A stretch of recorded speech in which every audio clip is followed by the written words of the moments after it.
adik-adik, wah nggak kerasa ya, tiba-tiba udah hari Minggu lagi. Itu artinya tiba saatnya kita mau beribadah sekolah Minggu.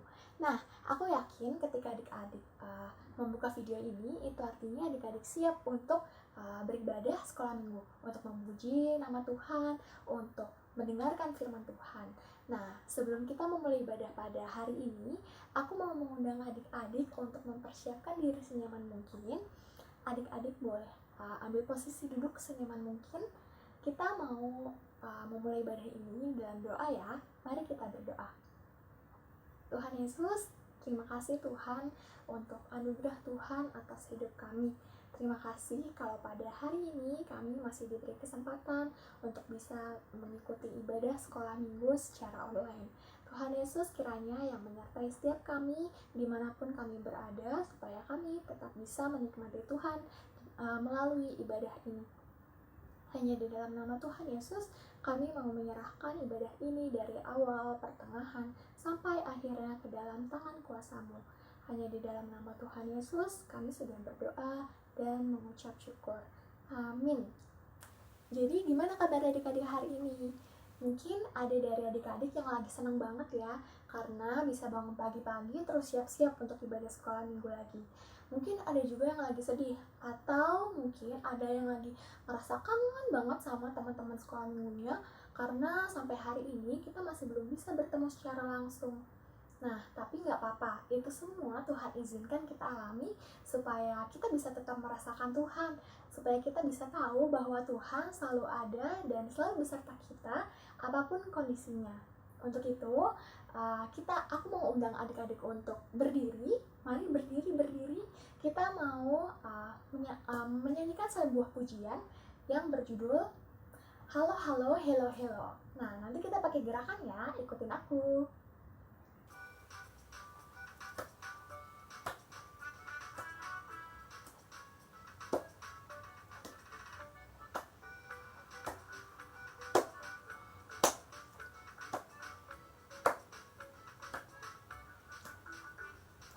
Halo, halo, hello, hello, hola, hola. Apa kabarmu, cuy?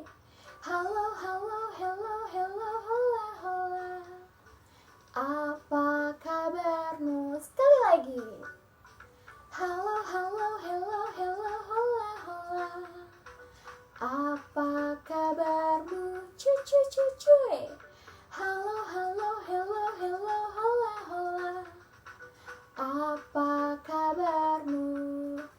Semuanya senang, semua bersuka, sebab selalu ada Yesus. Jangan kamu sedih, jangan kamu susah, sebab Yesus besertamu. Kita ulangi pujian ini dari awal ya.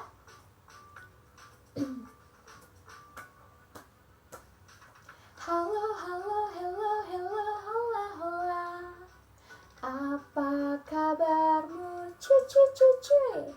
Halo, halo, hello, hello, hola, hola. Apa kabarmu? Sekali lagi. Halo, halo, hello, hello, hola, hola. Apa kabarmu, cuy? Halo, halo, hello, hello, hola, hola. Apa kabarmu? Semuanya senang, semua bersuka, sebab selalu ada Yesus. Jangan kamu sedih, jangan kamu susah, sebab Yesus besertamu. Semuanya senang, semua bersuka, sebab selalu ada Yesus. Jangan kamu sedih, jangan kamu susah, sebab Yesus besertamu.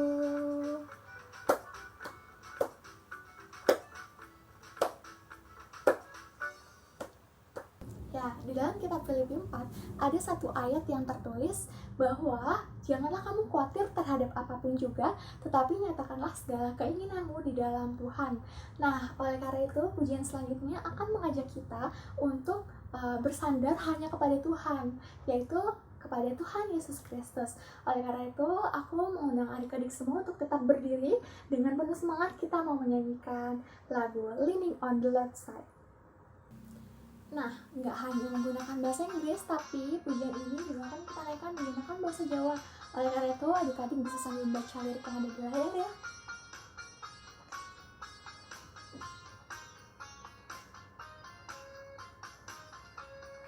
Whose side are you leaning on?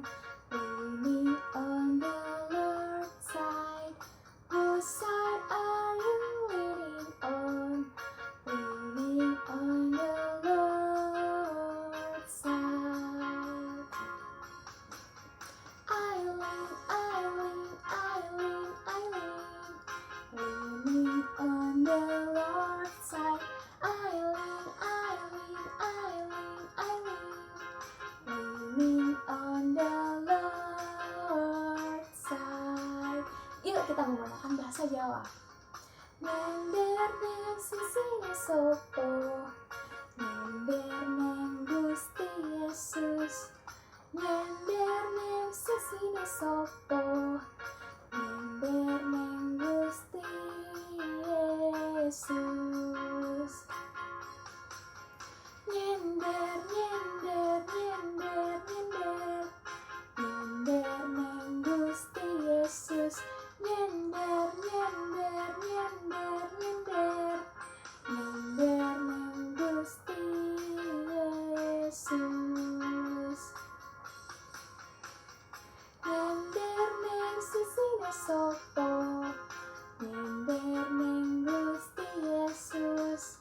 Nyender neng sisine sopo, nyender neng Gusti Yesus.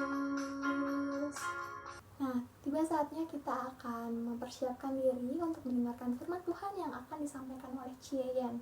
Oleh karena itu, mari aku mengundang adik-adik semua untuk bisa mengambil sikap yang paling baik, yang paling nyaman, dan kita akan menaikkan sebuah pujian Roh Kudus yang manis.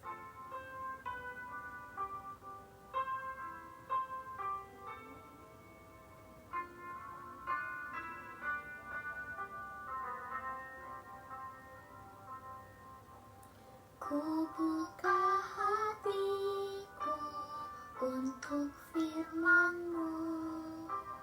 Ku ingin menjadi seperti Yesus. Berfirman-Lah Tuhan, ku mau mendengar dan melakukannya setiap hari. Roh Kudus yang manis,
sebelum mendengarkan firman Tuhan, mari kita bersatu di dalam doa. Tuhan Yesus, terima kasih untuk penyertaan Tuhan.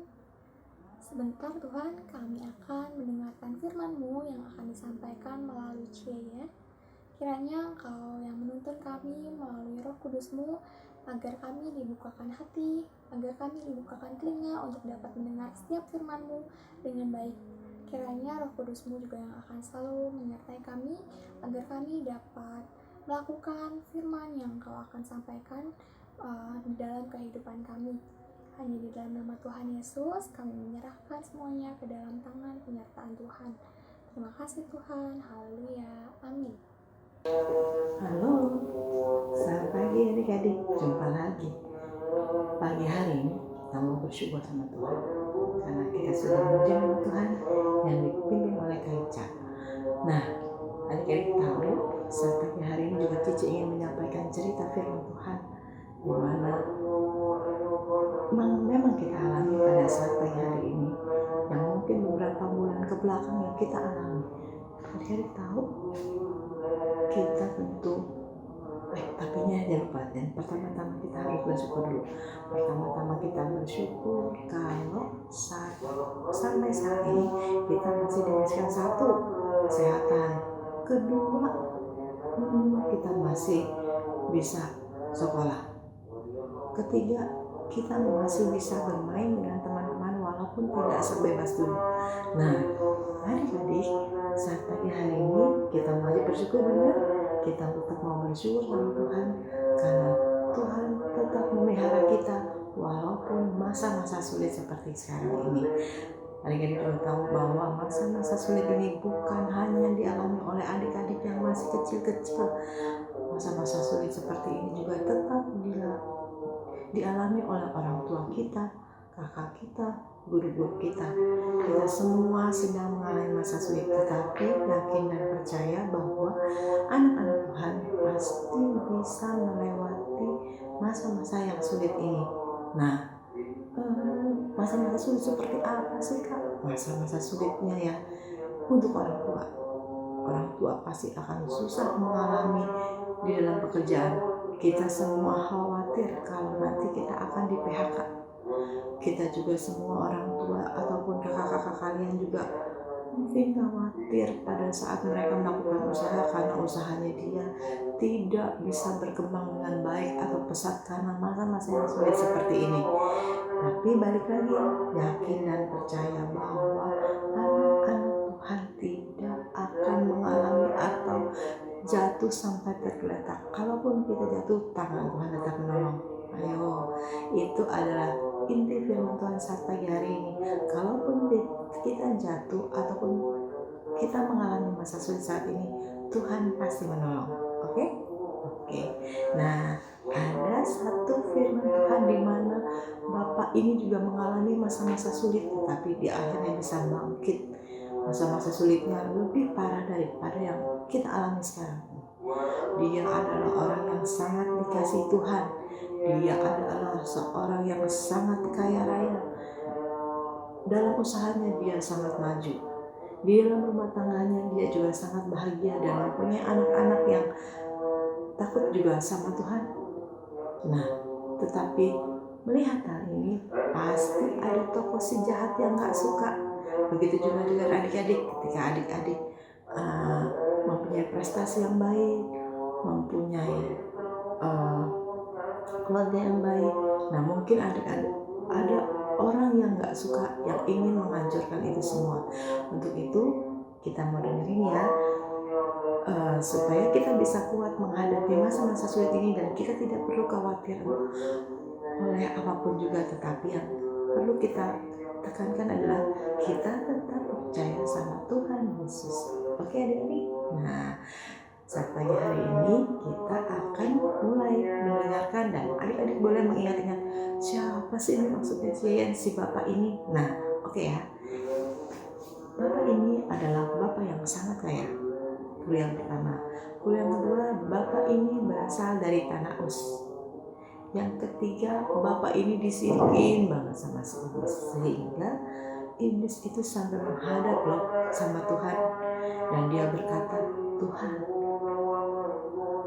di bawah kolong langit ini memang ada orang yang sangat engkau kasihi, yaitu Bapak. Ya, betul, Bapak Ayub.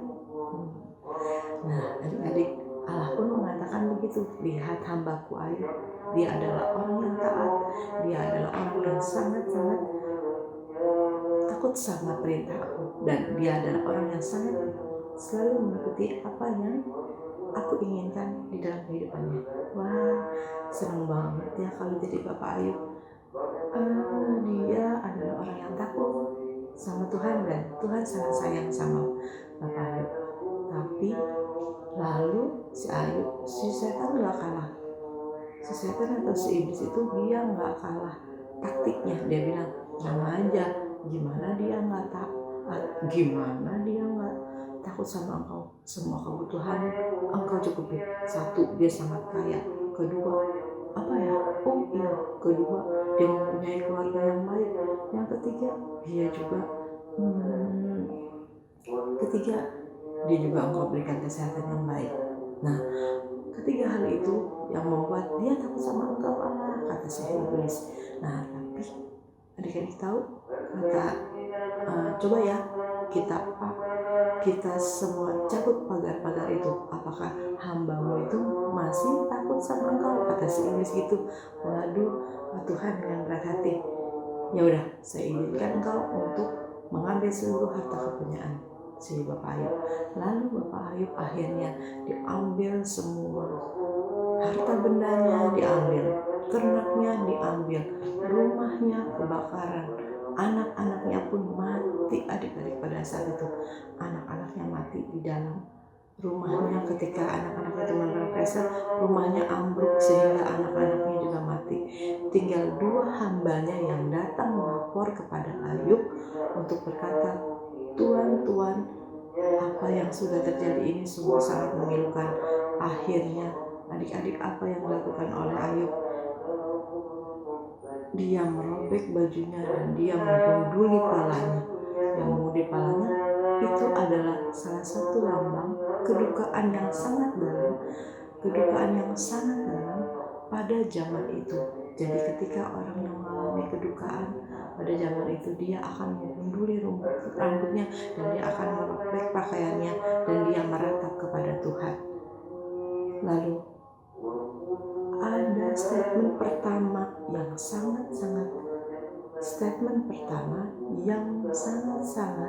membuat kita semua diberkati. Nah, statement itu apa sih, Cik? Statement itu adalah kata-kata atau ungkapan dari Bapak Ayub. Ungkapan itu apa, Cik? Ungkapannya adalah yang pertama, Ayub berkata dengan iman bahwa Allah yang memberi, Allah juga yang akan mengambil. Waduh, itu adalah statement yang sangat memberkati kita semua, bahwa kita tidak boleh bangga akan apa yang ada di dunia ini. Kita tidak boleh bergantung dengan apa yang ada di dunia ini, tetapi kita harus tetap bergantung dan berharap hanya kepada Allah. Betul? Iya. Yang itu adalah statement yang pertama yang membuat kita semua sangat diberkati. Cici juga sangat diberkati. Nah, lanjut ya ceritanya. Ceritanya yang selanjutnya adalah apa ya? Oh ya, setelah itu Ayub tidak dipandang bersalah oleh Tuhan Allah. Ayub tidak dipandang sebagai orang yang mengutuki Allah. Lalu si iblis itu dia kesal. Alah, ini kenapa Ayub masih tetap disayang sama Allah ya? Kenapa Ayub masih tetap disayang sama Allah ya? Sebel banget itu si iblis. Akhirnya iblis datang lagi. Iblis nggak kalah sih. Iblis datang lagi.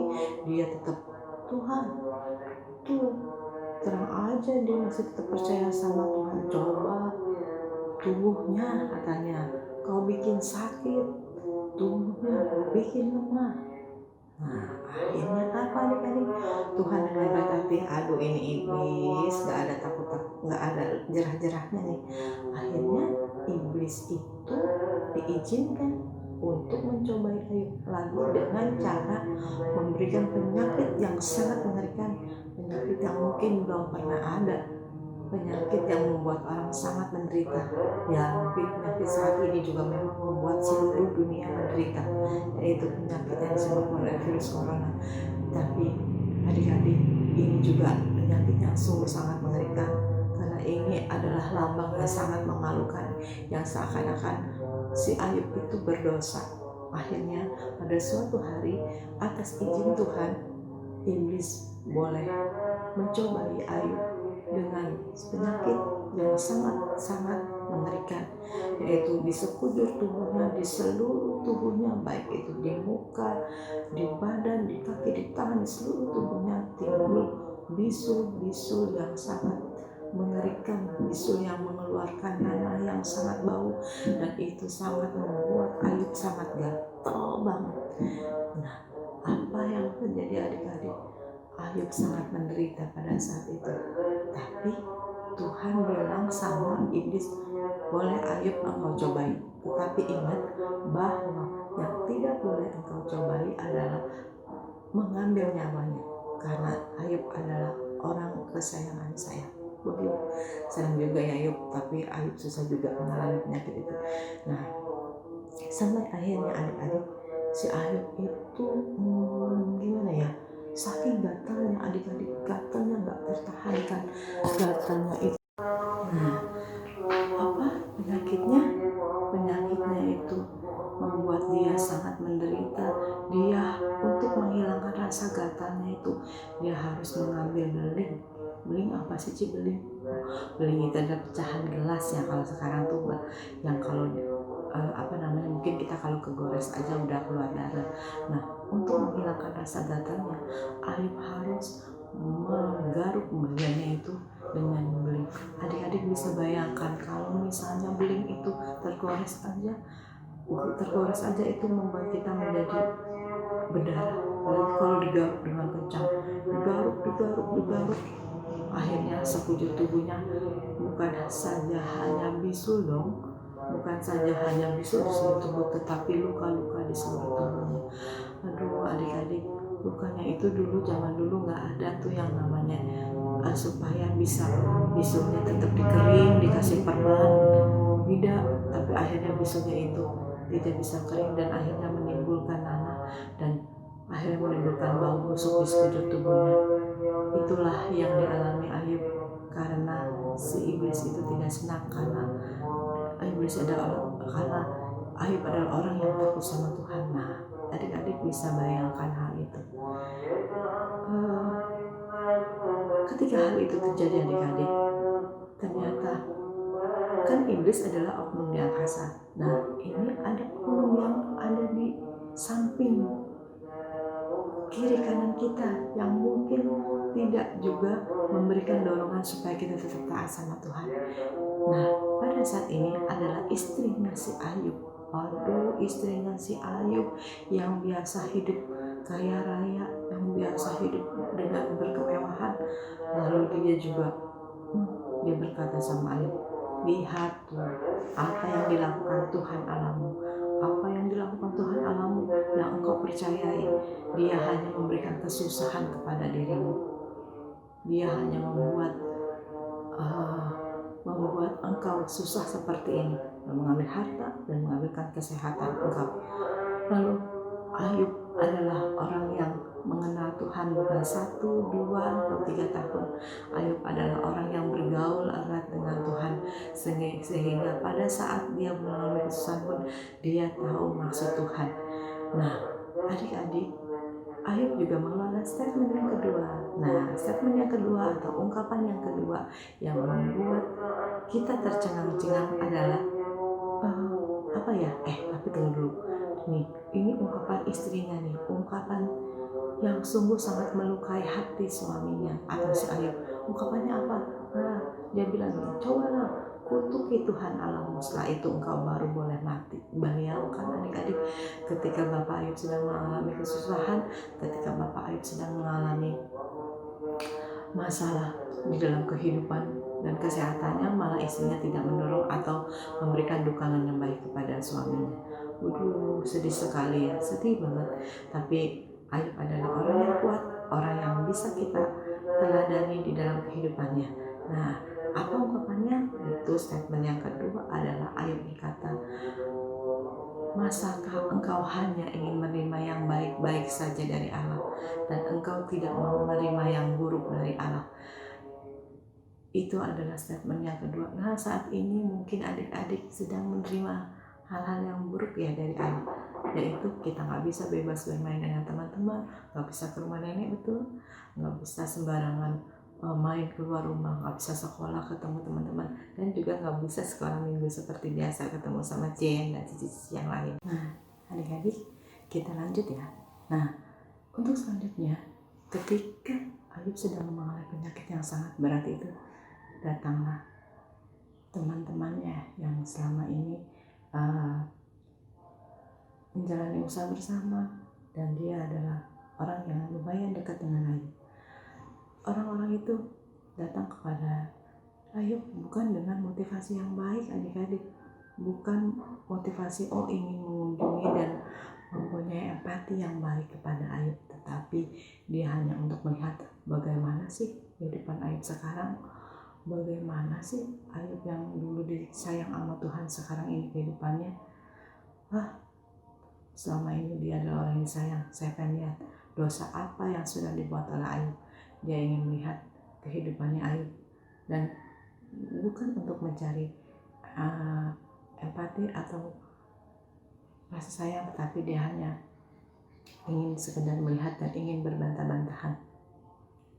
Datanglah teman-temannya itu dan dia melihat dan dia berkata, Ayub, dosa apa yang sudah engkau lakukan sehingga engkau mengalami hal seperti ini?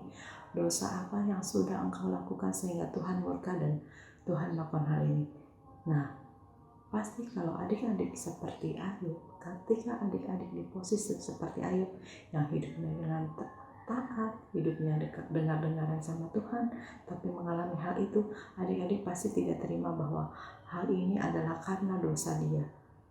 Nah, akhirnya Ayub dengan iman juga berkata bahwa saya tidak melakukan kejahatan dan saya tidak melakukan hal yang mendukakan Allah. Tapi adik-adik sebagai manusia, nah kembali Cici ingatkan bahwa kita kadang-kadang sebagai manusia yang masih hidup di bawah kolong langit ini, kita masih ada terkadang satu, suka lemah.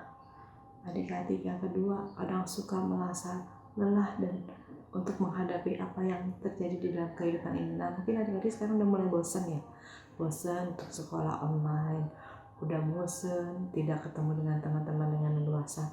Nah, adik-adik, yang dilakukan oleh Ayub adalah ketika dia lemah dan ketika bosan apa? Dia datang sama Tuhan. Dia datang sama Tuhan untuk bertanya. Kita boleh loh tanya sama Tuhan, ternyata melalui pelajaran ini kita boleh tanya kenapa Tuhan hal ini boleh terjadi di dalam kehidupan kita. Nah, tapi yang gak boleh adalah memaksakan apa yang kita inginkan. Memaksa Tuhan melakukan apa yang kita inginkan. Ingat, Tuhan adalah Tuhan yang maha tahu bahwa yang terjadi ini adalah yang terbaik buat kita. Nah, apa yang terjadi? Ya, Ayub mengalami hal yang buruk memang, tapi itu adalah kita lihat nanti nih ya, ujung-ujungnya adalah Ayub mengeluarkan statement yang ketiga yang membuat kita semua terkaget-kaget karena kita selama ini tidak mendapatkan hal itu. Nah, apa sih statement yang ketiga itu? Adalah ketika itu Ayub akhirnya dia datang kepada Allah dan dia bertanya nih sama Allah, Tuhan, kenapa ini terjadi? Sampai akhirnya saya harus mengutuki hari kelahiran saya dan merasa bahwa percuma saya hidup di dalam dunia ini. Nah, adik-adik pernah merasakan hal itu? Apakah adik-adik pernah merasakan hal itu? Merasakan bahwa percuma saya hidup di dunia ini tidak berguna, percumalah bahwa saya hidup di dunia ini karena saya tidak bisa melakukan yang terbaik atau melakukan yang bermanfaat buat teman-teman sekeliling kita. Nah, tapi akhirnya adik-adik, Tuhan akhirnya memberikan jawaban yang sangat-sangat membuat Ayub akhirnya mengerti mengapa hal itu diizinkan oleh Tuhan. Yang pertama adalah Tuhan menjawab bahwa kamu coba jangan meragukan akan kekuasaan aku. kekuasaan, bagaimana Tuhan mengatur seluruh bumi, bagaimana Tuhan mengatur seluruh bumi ini agar bisa kembali, bisa berjalan dengan baik, bagaimana bisa terjadi turun hujan, bagaimana bisa gunung bisa meletus, bagaimana awan bisa berlaku dengan baik. Nah, itu adalah hal-hal yang selama ini kita nggak percaya atau kita tidak melihat kekuasaan Tuhan di dalam kehidupan kita. Nah, melalui hal itu akhirnya Ayub menjadi bertobat, dan dia percaya bahwa, dan dia mengatakan bahwa apapun yang terjadi dalam kehidupan dia adalah yang terbaik. Sampai akhirnya Ayub berkata bahwa adik-adik, kita kembali lagi ya di statement yang ketiga, statementnya Ayub yang sungguh sangat oke banget, yaitu bahwa dia mengatakan setelah dia bertobat sama Tuhan selama ini, setelah dia berbanding-banding sama Tuhan, sampai akhirnya dia tahu dan dia mengakui bahwa apapun yang boleh terjadi di dalam kehidupannya itu semua untuk kebaikan kita. Nah, mungkin kita sekarang merasa khawatir dengan apapun yang kita alami pada saat ini. Kita khawatir dengan kesehatan kita khawatir dengan pekerjaan Bapak Ibu kita. Nah, itu semua kita jangan khawatir, itu Tuhan memang izinkan buat kita terjadi di dalam kehidupan kita. Yang penting adalah satu, statementnya Ayub yang ketiga adalah yang perlu diperhatikan adalah bahwa Ayub akhirnya mengenal Tuhan bukan dari kata orang. Ayub mengenal Tuhan bukan dari kata siapapun, tetapi melalui Tuhan sendiri yang datang di dalam kehidupannya. Puji Tuhan. Nah, adik-adik, tadi adalah cerita tentang Ayub dan bagaimana Ayub menanggapi atau merespon setiap apa yang menjadi permasalahan yang boleh terjadi dalam kehidupan Ayub. Nah, itu juga boleh kita pakai untuk ketika kita juga menghadapi masa-masa sulit saat ini. Kita tidak perlu khawatir, kita tidak perlu takut, tapi kita percaya bahwa Tuhan pasti akan memberikan jalan keluar yang terbaik. Satu hal yang harus kita percaya bahwa Tuhan ada buat kita, Tuhan akan selalu ada juga buat adik-adik untuk menghadapi setiap permasalahan yang boleh hadir pada saat ini. Nah, untuk itu kita mau bersatu di dalam doa. Semua tundukkan kepala dan kita mau bersatu di dalam doa. Tuhan Allah Bapa kami dalam surga, kami ucap syukur ya Tuhan untuk setiap kebaikan Tuhan di dalam kehidupan kami. Terima kasih Bapa kalau Engkau menolong setiap langkah kehidupan kami. Engkau akan memberikan kami jalan keluar dari setiap permasalahan yang kami hadapi. Tuhan ajar kami selalu berserah dan selalu menyerahkan setiap permasalahan kepadamu ya Tuhan. Ajar kami mempercayakan setiap permasalahan ini kepadamu ya Tuhan. Jangan kami selalu takut akan setiap apa yang ada di hadapan kami, tetapi kami yakin percaya bahwa Engkau berjalan di depan kami, Engkau akan mendahului setiap perjalanan kami, sehingga apa yang kami lakukan, apa yang kami perbuat itu akan selalu berhasil. Terima kasih Bapa, terima kasih Yesus. Ajar kami juga ya Tuhan untuk tetap tekun dan taat untuk setiap permasalahan yang kami hadapi, untuk kami boleh bekerja dengan lebih baik lagi, kami boleh bersekolah dan belajar dengan lebih baik lagi. Terima kasih Bapa, terima kasih Yesus. Hanya di dalam nama Anak yang tunggal kami sudah berdoa dan mengucap syukur. Haleluya, amin.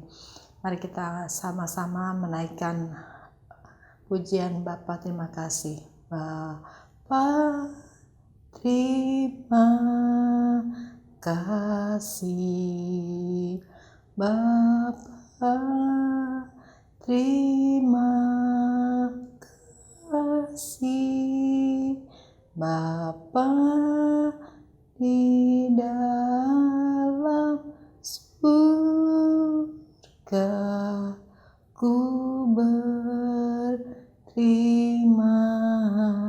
kasih. Amin. Shalom adik-adik, sampai ketemu di minggu yang akan datang.